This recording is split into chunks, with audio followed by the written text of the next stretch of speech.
संभाजी महाराज की जय श्रीराम, जय जय श्रीराम।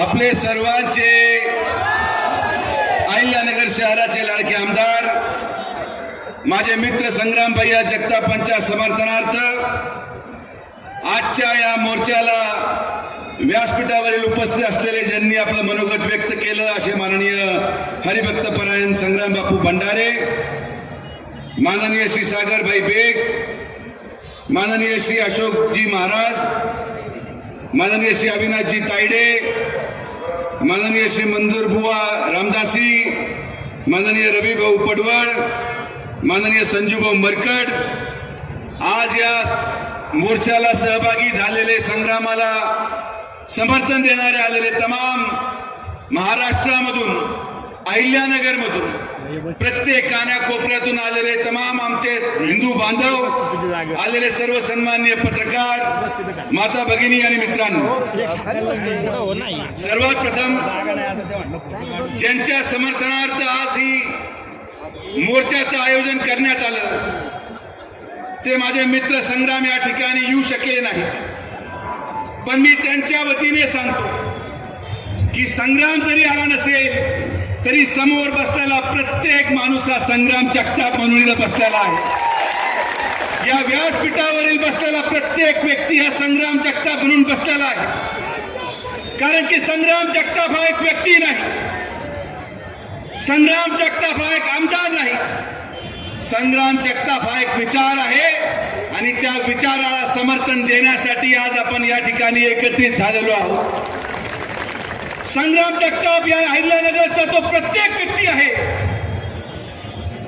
जो रात्री झोपताना काही ठराविक समुदायाला घाबरतो। संग्राम जगताप हा अहिल्यानगरचा तो प्रत्येक व्यक्ती आहे जो त्याची भगिनी या अहिल्यानगरमध्ये सुरक्षित राहील की नाही या विचाराने त्रस्त आहे, आणि म्हणून आज इथं आलेला प्रत्येक व्यक्ती हा संग्राम जगतापाच्या विचाराला समर्थन देण्यासाठी, आणि मी देखील माझ्या मित्रासाठी, जो मित्र माझ्या प्रत्येक संकटाला बरोबर उभा राहिला, जो मित्र माझ्या प्रत्येक क्षणाला बरोबर उभा राहिला, त्या मित्रासाठी आज आपल्या सगळ्यांसमोर मी इथं आलेलो आहे। अनेक लोकांनी आपलं मनोगत व्यक्त केलं, अनेक लोक आपलं मनोगत व्यक्त करत आहेत, मी कदाचित तेवढं प्रखर बोलू शकत नाही।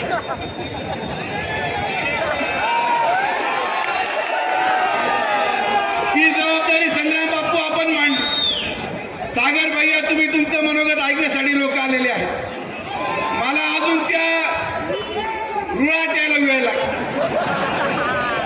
हळूहळू मी त्या मार्गाकडे आलोय, पण संग्राम मला ओव्हरटेक करून पुढे गेल्यामुळे मी संग्रामच्या पाठीमध्ये त्याला धक्का द्यायला इथं उभा। प्रश्न हा नाहीये, आज संग्राम भैयाच्या विरोधात महाराष्ट्रामध्ये जे लोक रान पेटवत आहेत, तुम्हाला काय वाटतं त्यांना त्रास संग्राम जगतापाचा आहे? आज जे लोक आपल्या विरोधात बोलतात त्यांना त्रास सरकारचा आहे? आज जे लोक सागर विरोधात बोलतात त्यांना त्रास सागरचा आहे?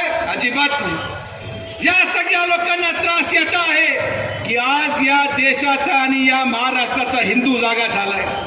आज या लोकांना त्रास याचा आहे की हिंदू आपल्या महिलांना सुरक्षित ठेवण्यासाठी जागा झाला।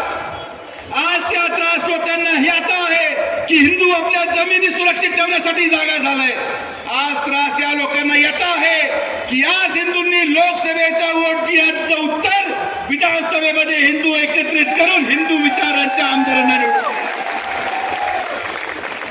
या ठिकाणी आपण कुठल्याही प्रकारे ना भेदभावामध्ये विश्वास ठेवतो, आज आपण कुठल्याही प्रकारे न कुठल्या जाती धर्माच्या विरोधात उतरण्यामध्ये विश्वास ठेवतो। आज आपण एकत्रित आहोत आपल्या महिलांना सुरक्षित ठेवण्यासाठी, आज आपण एकत्रित आहोत आपल्या गेलेल्या जमिनींना परत घेण्यासाठी, आज आपण एकत्रित झालेलो आहोत आपल्या मंदिरांना परत आपल्या नावावर करण्यासाठी।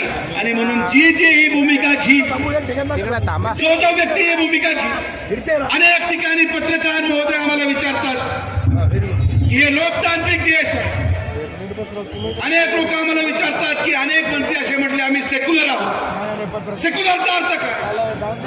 आम्ही देखील सेक्युलर होण्यामध्ये विश्वास ठेवतो. तुम्ही गौ हत्या बंद करा, आम्ही सेक्युलर होण्यास तयार आहोत. तुम्ही आमच्या मार्गावर आहोत. सेक्युलर एकतर्फा असू शकत नाही. ज्या देशामध्ये आणि महाराष्ट्रामध्ये अबू आझमीला वारकऱ्यांबद्दल बोलायची परवानगी आहे, त्याच महाराष्ट्रामध्ये संग्रामला देखील हिंदूंची बाजू मांडण्याची परवानगी आहे. लोकतांत्रिक प्रक्रिया एक बाजूनी पूर्ण केली जाऊ शकत नाही. लोकतंत्रामध्ये जेवढा अधिकार ओवेसीला हा म्हणायचा आहे की मी भारत माता की जय म्हणणार नाही, तेवढाच अधिकार अहिल्यानगरमध्ये प्रत्येक माणसाला जय श्रीराम उघडपणे म्हणण्याचा आहे. आणि म्हणून या सेक्युलरिझमला आम्ही मान्य करतो. हे सेक्युलरिझम फक्त ठोतांड आहे.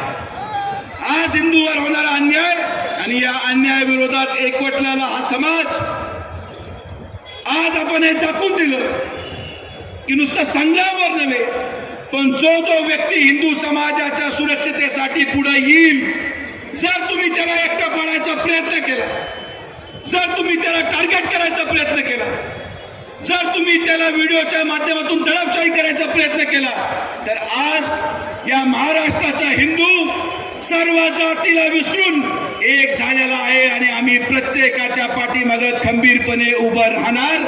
आज या कार्यक्रमाच्या माध्यमातून मला आनंद एक आहे की अहिल्यानगर मधून हा संदेश आपण संपूर्ण महाराष्ट्राला देत आहोत.